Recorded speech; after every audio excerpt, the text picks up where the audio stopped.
day, listeners. I am Eliza Nicola Poldo, and today we'll be exploring the Treaty of Paris, officially known as the Treaty of Peace between the USA and the Kingdom of Spain.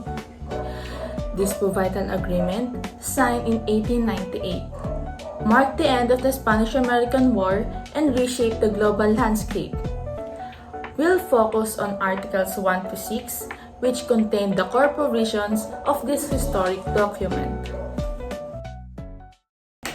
The Spanish-American War began in April 1898, primarily over Cuba's struggle for independence from Spain. The conflict quickly expanded to other Spanish colonies, including the Philippines, Guam, and Puerto Rico. After just a few months of fighting, Spain sued for peace, leading to negotiations in Paris. The Treaty of Paris marked the end of the Spanish Empire in the Americas and Pacific, signaling Spain's decline as a world power. For the United States, it represented a shift towards becoming a global imperial power, gaining new territories and responsibilities. The treaty had lasting impacts on the newly acquired territories, shaping their political futures and their relationships with the United States.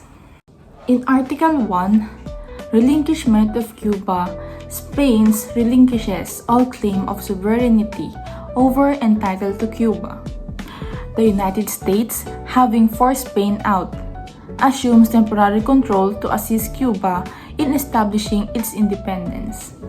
Article 2, Cession of Puerto Rico and other islands, Spain cedes to the United States and the island of Puerto Rico and islands under the Spanish sovereignty in the West Indies, as well as the island of Guam in the Marianas or Ladrones. Article 3, Cession of the Philippines, Spain cedes to the United States the archipelago known as the Philippine Islands.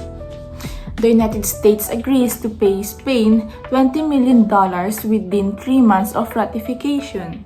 In Article 4, Trade and Transport Rights, the United States will, for 10 years from the date of exchange of ratifications, admit Spanish ships and merchandise to the Philippine ports on the same terms as ships and merchandise of the United States.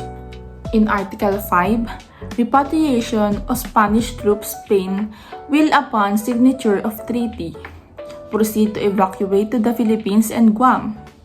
The United States will provide free transport for Spanish troops back in Spain.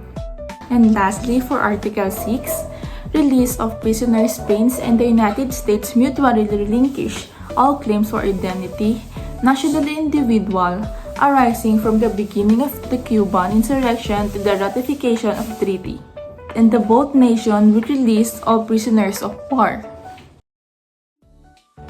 In conclusion, the Treaty of Paris of 1898 was a watershed moment in the history, altering the course of nations and setting the stage for America's emergence as a world power.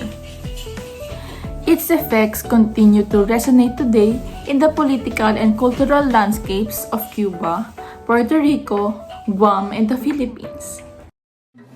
Thank you for tuning into this brief overview of the Treaty of Paris. Again, I am Eliza Nicola Poldo, bringing you a glimpse into this significant moment in history.